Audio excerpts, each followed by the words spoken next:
Hey guys, उम्मीद करती हूँ आप सब अच्छे होंगे। So I am here for you एक न्यू स्टोरी के साथ। ज़िंदगी कभी कभी हमें वहाँ ले जाती है जहाँ दिल और दिमाग आमने सामने खड़े हो जाते हैं। एक ऐसा मोड़ जहाँ हर रास्ता गलत लगता है और सही रास्ता सबसे ज़्यादा तकलीफ देता है। कहते हैं प्यार की कोई उम्र नहीं होती, लेकिन जब मोहब्बत उसी की बेटी से हो जाए जिसने दिल तोड़ा था, तब क्या।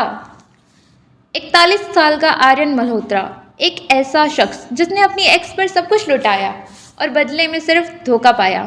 19 साल की रिया वर्मा, बिंदास बेपरवाह उसकी एक्स की बेटी, वो जिससे उसने कभी दिल लगाया, आज उसकी परछाई बनकर लौट आई थी। वही आंखें, वही मासूमियत, वही कशिश। लेकिन इस बार कहानी वैसी नहीं थी। ये इश्क था या पागलपन, तकदीर का खेल था या दिल की नादानी, क्योंकि इस बार मोहब्बत ने रिश्तों की हर हद पार कर दी थी। कहानी की शुरुआत कुछ इस तरह होती है। सुबह 8 बजे पूरा जिम एरिना हल्की रोशनी में डूबा हुआ था। लाउड बेस म्यूजिक दीवारों से टकराकर पूरे माहौल को और ज़्यादा इंटेंस बना रहा था। हर तरफ हैवी वर्कआउट मशीनें, डंबल, केबल क्रॉसओवर और ट्रेडमिल्स की कतारें लगी थी। शीशे की बड़ी दीवारें जिनमें हर मूवमेंट रिफ्लेक्ट हो रहा था। हवा में सिर्फ लोहे और पसीने की महक थी। यह कोई आम जिम एरिया नहीं, बल्कि एक ultra modern private workout space था। ब्लैक और ग्रे थीम की interior design, dark metallic walls और हर तरफ एलईडी स्ट्रिप्स लाइट थी। स्पेशल डिज़ाइन किया गया स्ट्रेंथ ट्रेनिंग डिज़ाइन सेक्शन, जहां सिर्फ हैवी लिफ्टिंग और एक्सट्रीम वर्कआउट होते थे। शाइन करता ब्लैक मार्बल फ्लोर जिस पर पसीने की बूंदें गिरकर चमक रही थी। कोई डिस्ट्रैक्शन नहीं, कोई बाहरी आवाज़ नहीं, सिर्फ उसका हार्डवर्क, उसकी पावरफुल प्रेजेंस और उसकी धड़कनों की गूंज। जहाँ एक आदमी सिर्फ लोअर पहने हुए वह फर्श पर पुशअप कर रहा था। उसकी बॉडी पूरी तरह पसीने से नहाई हुई और हर पुशअप के साथ उसकी नसें और मसल्स उभर कर बाहर आ रही थी, जैसे एक बीस्ट खुद को तपाकर और ज़्यादा घातक बना रहा हो। ब्रॉड चेस्ट, उभरे हुए six pack abs, biceps, triceps, हर मसल इतनी परफेक्टली शार्प थी कि जैसे स्टोन से तरासी गई हो। बैक मसल्स की definition, structure of the shoulder blades, सब कुछ इंसेनली डिफाइंड था। पसीने की बूंदें उसकी गर्दन से फिसलकर क्लेविकल की कट्स में ठहर रही थी, फिर सिक्स पैक एप से होते हुए नीचे गिर रही थी। उसके बाल हल्के गीले, माथे पर चिपके हुए और आंखें गहरी ठहरी हुई, लेकिन उतनी ही खतरनाक। हर पुशअप के साथ उसके उभरे हुए ट्रैप्स और डेल्टॉइड्स और भी ज़्यादा उभर रहे थे। हर पुशअप के बाद उसकी सांसें भारी हो रही थी, लेकिन हार मानना उसकी डिक्शनरी में नहीं था। यह सिर्फ वर्कआउट नहीं, यह एक जंग थी खुद से, अपनी आग से। वह आदमी अभी भी पुशअप कर रहा था। तभी एक हल्के कदमों की आहट हुई। ब्लैक शॉर्ट्स, वाइट शर्ट और खुले बालों में 19 साल की एक लड़की दबे पांव अंदर आई और उसकी चाल में शरारत थी, आंखों में चमक। वह सीधे आगे बढ़ी और बिना कोई वार्निंग दिए उस आदमी की पीठ पर बैठ गई। उस आदमी की रफ्तार जरा भी कम नहीं हुई। पुशअप चलते रहे, हर मूवमेंट और ज़्यादा इंटेंस होता गया। बैक मसल्स उभर आई, ट्रैप्स और ज़्यादा टाइट हो गए और बाइसेप्स स्ट्रॉन्गर दिखने लगे। पर जैसे ही उसने सब स्पीड बढ़ाई, लड़की का बैलेंस बिगड़ गया। अरे, गिर जाऊंगी, उसने घबरा कर कहा, पर संभलने की कोशिश की। पर गिरने से पहले ही उस आदमी का एक हाथ ऊपर उठा और सटीक पकड़ के साथ उसने उस लड़की की कमर थाम ली। लेकिन कमाल की बात, वह अभी भी सिर्फ एक हाथ से पुशअप करता रहा। संभल के बच्चा, उसने गहरी आवाज में कहा। लड़की ने गाल फुला लिए और उसकी आंखों में हल्की सी झुंझलाहट आ गई। कैसे पता चला यह मैं ही हूं? अब पहली बार उस आदमी ने हल्का सा सर उठाकर मिरर में उसे देखा। गहरी आंखें, पसीने में भीगा चेहरा, परफेक्ट जो लाइन और हल्की सी ठंडी मुस्कान। बच्चा, ये तुम्हारी हरकतें ही तुम्हें दूर से महसूस करवा देती हैं, उसने हल्के से कहा। और फिर अचानक से उसने पुशअप रोक दिए। लड़की अपनी जगह नहीं संभल पाई और सीधा नीचे फर्श से गिर पड़ी। आउच! उसने जोर से चिल्लाया और गुस्से से उसे देखा। आपने मुझे गिरा दिया। वह आदमी धीरे से खड़ा हुआ, अपने हाथों से पसीने को पोंछते हुए। बचाने की कोशिश की थी, लेकिन तुम्हारा गिरना तुम्हारी किस्मत थी। लड़की ने आंखें टेढ़ी कर दी। हद है, आपके साथ मस्ती करना हमेशा मुझे भारी पड़ता है। वह आदमी हल्का सा मुस्कुराया, फिर उसकी तरफ झुककर फुसफुसाया, तो तुम्हें अब भी लगता है तुम मुझसे जीतने का कोई चांस है? लड़की की ने ठोड़ी उठाई, उसे घूरते हुए बोली, एक दिन तो जीत ही जाऊंगी। वह आदमी अपनी आंखें गहरी करते हुए उसे देखने लगा और फिर हल्के से सिर हिलाते हुए सीधा खड़ा हो गया। चैलेंज एक्सेप्टेड बच्चा, पर याद रखना मैं हारने वालों में से नहीं हूँ। लड़की मुस्कुराई और जिम में एक नई जंग का आगाज हो गया। जिम में हल्की हल्की सनलाइट अंदर आ रही थी। हवादार स्पेस, मिरर वॉल्स और डार्क थीम लाइट्स जिम को और ज़्यादा एलीट और प्रीमियम लुक दे रहा था। अयान अब भी अपनी टी शर्ट पहनने की जहमत नहीं उठा रहा था, बस टॉवल से अपने चेहरे और गर्दन का पसीना पोंछता जा रहा था। दूसरी तरफ वह लड़की जो अभी तक गुस्से में थी उसे लगातार घूर रही थी। पर तभी उसने जिम में रखे एक डंबल को उठाया और उसे अयान की तरफ थ्रो कर दिया। हे केयरफुल! अयान हल्का सा पीछे हटा, लेकिन जब उसने देखा कि वह बस फेकिंग कर रही है तो उसने गहरी सांस ली और उसे एक साइड आई लुक दिया। बच्चा, तुम्हें डराने में कुछ ज़्यादा ही मज़ा आता है ना? आपको डरता देख मज़ा आता है, उसने हाथ झटकते हुए कहा। Oh really? अयान ने एक शरारती मुस्कान दी और बिना कुछ कहे एकदम तेजी से उसके पीछे दौड़ पड़ा। अरे अरे रुकिए अयान चाचू प्लीज़! वह लड़की हंसते हुए जिम के अंदर ही इधर उधर भागने लगी, पर अयान उससे तेज था। एक झटके में उसने उसे पकड़ लिया और उसके शॉर्ट्स का एक सिरा पकड़ते हुए अपनी ओर घुमा लिया। अब बचकर दिखाओ, उसने उसकी नाक खींचते हुए कहा। वह लड़की गुस्से से नाक सिकोड़ने लगी। तभी अयान, आर्या! एक सख्त लेकिन मज़ेदार आवाज़ गूंज उठी। अयान और वह लड़की दोनों का दिमाग ठनका। उन्होंने धीरे धीरे अपने सिर घुमाए और देखा कि दरवाजे पर अयान की माँ खड़ी थी, जो कि आर्या की दादी भी थी।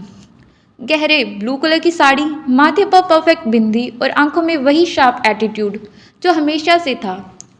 अयान ने झट से आर्या को छोड़ दिया और आर्या ने जल्दी से अपने शॉर्ट्स ठीक किए। एक को कॉलेज जाना है, दूसरे को ऑफिस, लेकिन दोनों यहाँ जिम में WWE कर रहे हो। उन्होंने दोनों को गहरी नज़रों से देखा। आर्यन ने नाक चढ़ाई और अपनी दादी को घूरते हुए बोला। आर्या ने नाक चढ़ाई और अपनी दादी को घूरते हुए बोली, आपकी माँ पहले से ही ऐसी है या अब ऐसी हो गई है? अयान ने हंसते हुए अपने बालों में हाथ फिराया और फिर बिल्कुल उसी टोन में कहा, बच्चा, तेरी दादी हमेशा से ऐसी थी और लग रहा है अब और भी अपग्रेड हो गई है। अब तो उनकी माँ आंखें टेढ़ी करके उन्हें देखने लगी। हद है, ये दोनों बड़े हो गए हैं लेकिन अकल वही बचपन वाली। कोई काम धंधा नहीं है इनको। एक की शादी की उम्र हो रही है, दूसरे की शादी की उम्र बीत रही है। उन्होंने गुस्से में घूरा और ज़ोर से अपनी साड़ी ठीक करते हुए वहाँ से मुंह फुलाकर निकल गई। जैसे ही वह गई, आर्या और अयान ने एक दूसरे को देखा और ठहाका मारकर हंस पड़े। चाचू, हम दोनों ने आज फिर बाजी मार ली। बिल्कुल बच्चा, मिशन सक्सेसफुल।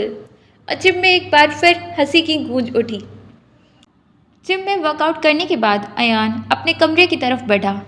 उसकी चाल हमेशा की तरह शांत और कॉन्फिडेंट थी। हल्की धूप उसके पसीने से चमकते शरीर पर पड़ रही थी, जिससे वह और ज़्यादा स्मार्ट लग रहा था।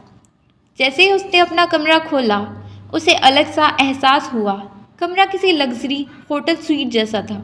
गहरे रंग की दीवारें, ग्रे और ब्लैक का मॉडर्न इंटीरियर डिज़ाइन, एक बड़ी सी ग्लास विंडो जिससे पूरे शहर का नज़ारा साफ दिखाई दे रहा था। बीच में किंग साइज बेड था, जिस पर ब्लैक सिल्क की चादर और मैचिंग पिल्लो रखे हुए थे। एक दीवार पर लकड़ी के पैनल और उस पर खूबसूरत LED स्ट्रिप्स पूरे रूम को और खूबसूरत बना रही थी। दूसरी तरफ वॉक इन क्लोजेट था, जहां उसके कपड़े बड़े सलीके से रखे थे। Branded blazer, leather jacket, high quality shirt और महंगे जूते। अयान ने घड़ी उतारी और सीधे शावर एरिया की तरफ बढ़ गया। वो जगह किसी 5 स्टार स्पा से कम नहीं थी। ब्लैक मार्बल की दीवारें, गोल्डन शावर सेटअप और साथ में म्यूज़िक सिस्टम। उसने पानी का टेम्परेचर सेट किया और गर्म पानी की बूंदें उसके शरीर पर गिरने लगी। उसे पूरा शरीर रिलैक्स लगने लगा। उसने शावर जेल लेकर अपने कंधों से लेकर छाती, सिक्स पैक और पीठ तक धीरे धीरे रगड़ा। झाग उसके स्किन पर फिसल रहे थे। उसकी आंखें बंद थीं। फिर उसने बालों में शैम्पू लगाया जिससे उसके नेचुरली वेवी बाल और भी सॉफ्ट हो गए। कुछ देर बाद ठंडे पानी से नहाकर वह पूरा फ्रेश हो गया। शावर से निकलकर उसने ग्रे कलर का टॉवल लिया और बाल पोंछते हुए बाहर आया और क्लोजेट की तरफ बढ़ गया। फिर क्लोजेट से स्लिम फिट वाइट शर्ट निकाली। शर्ट के ऊपर के 2 बटन हमेशा खुले रहते थे जिससे उसकी कॉलर बोन और छाती का थोड़ा हिस्सा नज़र आता था। शर्ट की स्लीव्स फोल्ड करने के बाद जिससे उसकी बाजुएं और ज़्यादा मजबूत और नसें साफ दिखाई देने लगी।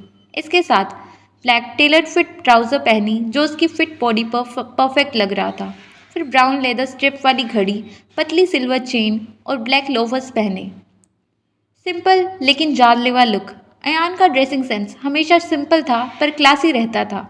आईने में खुद को देखकर उसने हल्की सी स्माइल दी क्योंकि वह जानता था उसकी पर्सनैलिटी ही सबके लिए स्टेटमेंट है। फिर उसने परफ्यूम लगाया, कोलाबोन, कलाई और गर्दन पर हल्का स्प्रे। उसकी खुशबू ही सबको अपनी तरफ खींच लेने के लिए काफ़ी थी। सब कुछ परफेक्ट था। अयान अब पूरे दिन का सामना करने के लिए रेडी था। जब वह डाइनिंग हॉल में पहुंचा तो टेबल पर ब्लैक ब्रेकफास्ट लगा हुआ था। सिल्वर बर्तनों में ताजे फल, टोस्ट, स्क्रैम्बल्ड एग और कॉफ़ी की खुशबू फैली हुई थी। वह बैठने वाला ही था, पीछे से एक आवाज़ आई, चाचू मैं जा रही हूँ, बहुत लेट हो गई हूँ। आर्या जल्दी से टेबल से सेब उठाने लगी, लेकिन जाने से पहले अयान ने उसका हाथ पकड़ लिया। ऐसे नहीं, पहले नाश्ता करो, मैं खुद छोड़ दूंगा, उसने शांत आवाज़ में कहा। आर्या ने घड़ी देखी, फिर अपने चाचू की आंखों में झांका। वह डांट नहीं बल्कि प्यारी सी चिंता थी। चाचू प्लीज़, सच में देरी हो जाएगी, उसने मासूमियत से कहा। अयान हल्की मुस्कान के साथ बोला, देर होने से कॉलेज कहीं भाग तो नहीं रहा? प्रोफेसर तुम्हारा इंतज़ार कर लेंगे, स्टार स्टूडेंट जो हो। आर्या नाक सिकोड़ते हुए कुर्सी पर बैठ गई। आप ना हमेशा अपनी बात मनवा लेते हो। अयान ने मजाक में कंधे उचकाए। Well, I am the boss. दोनों हंस पड़े और फिर जल्दी जल्दी नाश्ता करने लगे। कुछ मिनट बाद अयान ने कार की चाबी उठाई और आर्या को इशारा किया। चलो मिस, ऑलवेज इन अ हरी। आर्या हंसते हुए बोली, थैंक गॉड, वरना आज फिर प्रोफेसर के लेक्चर सुनने पड़ते। अयान ने गाड़ी स्टार्ट की और दोनों कॉलेज की तरफ निकल पड़े। काली स्पोर्ट्स कार सड़कों पर आसानी से दौड़ रही थी। अंदर हल्का म्यूजिक बज रहा था और आर्या अपने फ़ोन में लगी थी। अचानक उसके फ़ोन से नोटिफिकेशन की आवाज़ आई। देखते ही देखते 4-5 नोटिफिकेशन एक साथ आ गए। स्क्रीन पर मैसेज ऊपर नीचे हो रहे थे। आर्या ने थोड़ा मुस्कुराते हुए फ़ोन उठाया, तभी कॉल आने लगी। उसने कॉल रिसीव किया और मजाकिया अंदाज में बोली, ओ बाबा, आ रही हूँ, इतना परेशान क्यों हो रही है? बस जल्दी से पहुँच रही हूँ, तो इंतज़ार कर, ज़्यादा ड्रामा मत कर। फ़ोन कट कर दिया और फिर मैसेज टाइप करने लगी। आर्या ने फ़ोन पर रिया को जल्दी जल्दी मैसेज टाइप किया, बस 5 मिनट, पहुँच रही हूँ, चिंता मत कर, ज़्यादा नाटक मत कर। उसने सेंड किया और फिर फ़ोन लॉक कर दिया। उसने खिड़की से बाहर देखा। सड़क पर कॉलेज जाने वाले स्टूडेंट्स की भीड़ थी, कंधों पर बैग, हाथ में कॉफ़ी कप और चेहरे पर जल्दी होने की झलक। अयान ने एक नज़र उसकी तरफ डाली और फिर पूछा, इतना एक्साइटमेंट, कौन है? आर्या ने खुश होकर कहा, रिया, मेरी बेस्ट फ्रेंड। अयान ने थोड़ा सिर हिलाया, पहली बार सुन रहा हूँ नाम, इतना स्पेशल क्या है इसमें? आर्या ने आंखों में चमक आ गई। रिया, अरे चाचू, आपको पता है, शी इज़ द बेस्ट, सबसे केयरिंग, सबसे लविंग और सबसे प्यारी। जब मैं उदास होती हूँ तो सबसे पहले उसे ही कॉल करती हूँ। उसकी हंसी इतनी क्यूट है, सुनकर मेरा पूरा मूड बदल जाता है। अयान मुस्कराया, तो मतलब उसके बिना तुम रह नहीं सकती? आर्या ने सिर हिलाया, बिल्कुल, वो सिर्फ मेरी बेस्ट फ्रेंड नहीं, मेरी सोल सिस्टर है और पढ़ाई में भी टॉपर है। मुझे अगर कुछ समझ ना आए तो मैं मिनटों में समझा देती है। सबसे बड़ी बात, वो हमेशा मेरे साथ खड़ी रहती है। अयान ने हंसते हुए बोला, इतनी तारीफें, लगता है मुझे खुद मिलना पड़ेगा तुम्हारी बेस्ट फ्रेंड से। आर्या खुश होकर बोली, हाँ ज़रूर, मिलना चाहिए आपको। आपको भी तो वो बहुत पसंद आएगी। अयान ने मुस्कुराते हुए एक्सीलेटर दबाया। देखते हैं। कार तेजी से कॉलेज की ओर बढ़ गई और आर्या फ़ोन पर रिया को मैसेज कर रही थी, बस 5 मिनट में पहुंच रही हूँ, ज़्यादा ड्रामा मत कर। अब कॉलेज का गेट सामने आ चुका था। कॉलेज के मेन गेट पर अयान की black sports car smoothly college के गेट के सामने रुकी। आर्या ने तुरंत सीट बेल्ट खोल ली और एकदम जोश से बाहर निकलने को तैयार हुई, लेकिन जैसे ही उसने चारों तरफ नज़र घुमाई, उसका चेहरा हल्का सा गिर गया। अरे, रिया कहाँ गई? उसने थोड़ा चिढ़ते हुए बड़बड़ाया और तुरंत अपने फ़ोन पर मैसेज चेक करने लगी। अयान ने कार का इंजन बंद किया और एक एक्सप्रेशनल लुक के साथ आर्या की तरफ देखा। इतनी एक्साइटमेंट से आई थी और अब मुंह क्यों उतर गया? आर्या ने होठ दबाए और स्क्रीन पर कॉल करते हुए कहा, रिया यहीं तो होने वाली थी, लेकिन ये तो अभी रिप्लाई ही नहीं कर रही। अयान ने हल्की सी स्मर्क के साथ हैंड ब्रेक लगाया और बैकरेस्ट पर रिलैक्स होते हुए कहा, तो अब? आर्या ने उसकी तरफ एक मासूमियत भरी नज़र डाली और धीरे से बोली, चाचू आप 2 मिनट और रुक सकते हो ना? अयान ने हल्की सी सांस ली और एक हाथ स्टीयरिंग पर रखकर दूसरे हाथ से घड़ी की तरफ देखा, फिर अपनी क्लासिक कूल टोन में जवाब दिया, 2 मिनट। आर्या ने तुरंत पपी आइज बनाकर उसे देखा, प्लीज़ 2 मिनट, रिया आ जाएगी। अयान ने उसकी मासूमियत पर हल्का सा स्mirk दिया और बिना कुछ बोले बाहर निकल गया। उसने अपनी जेब से फ़ोन निकाला और कुछ चेक करने लगा, जबकि आर्या अब भी बेचैनी से इधर उधर देख रही थी। रिया कहाँ हो यार? उसने खुद से ही बुदबुदाते हुए मैसेज टाइप किया। तभी फ़ोन रिंग करने लगा। अयान का फ़ोन वाइब्रेट हुआ। उसने स्क्रीन देखा और एकदम प्रोफेशनल एक्सप्रेशन के साथ कॉल उठाया। यस। दूसरी तरफ से किसी की आवाज़ आई, जिसे सुनते ही उसका चेहरा हल्का सा सीरियस हो गया। All right, I will be there in 20 minutes, उसने शॉर्ट में कहा और फ़ोन काट दिया। आर्या, जो अब तक उम्मीद से गेट की तरफ देख रही थी, अयान की तरफ मुड़ी। क्या हुआ? अयान ने एक एक्सप्रेशनल लुक के साथ कहा, ऑफिस जाना है। आर्या का चेहरा हल्का सा बुझ गया। अरे नहीं, बस 2 मिनट और रुक जाते ना प्लीज़। अयान ने हल्का सा सिर झटका। सॉरी आर्या, अर्जेंट कॉल है। पर चाचू, अयान ने उसकी बात काटते हुए अपनी गाड़ी का दरवाज़ा खोला और एक स्मूथ अंदाज में अंदर बैठते हुए कहा, रिया से बाद में मिला देना। आर्या ने नाक चढ़ाई और हाथ कमर पर रखते हुए कहा, लेकिन आपने खुद कहा था कि आप मिलेंगे। अयान ने एक हल्की स्माइल दी और मिलूंगा भी, पर अभी नहीं। उसने कार स्टार्ट की और विंडो नीचे करते हुए बोला, stay out of trouble miss, always in hurry. Arya ने उसे गुस्से में घूरा और हाथ हिलाते हुए कहा, फाइन, लेकिन अगली बार रिया से ज़रूर मिलोगे। अयान ने हल्की मुस्कान दी, देखते हैं। फिर उसने एक्सीलेटर दबाया और ब्लैक स्पोर्ट्स कार एक एलिगेंट स्पीड में कॉलेज के बाहर निकल गई। कॉलेज के ग्राउंड एरिया में आर्या ने एक झटके से अपना फ़ोन बैग में डाला और तेज़ी से कॉलेज गेट के अंदर बढ़ गई। उसके कदमों में एक अलग ही गुस्सा था। उसकी निगाहें लगातार इधर उधर घूम रही थी, जैसे बस रिया को खोज रही हो। कहाँ गई ये लड़की? उसने खुद में बुदबुदाया और अपनी लंबी पोनीटेल को पीछे झटका। कॉलेज का माहौल हमेशा की तरह चहल पहल से भरा था। हर तरफ ग्रुप्स में स्टूडेंट बातें कर रहे थे, कुछ कैफेटेरिया की तरफ जा रहे थे तो कुछ ग्राउंड एरिया में मस्ती कर रहे थे। लेकिन आर्या का दिमाग इस वक्त सिर्फ एक चीज़ पर फोकस था, रिया।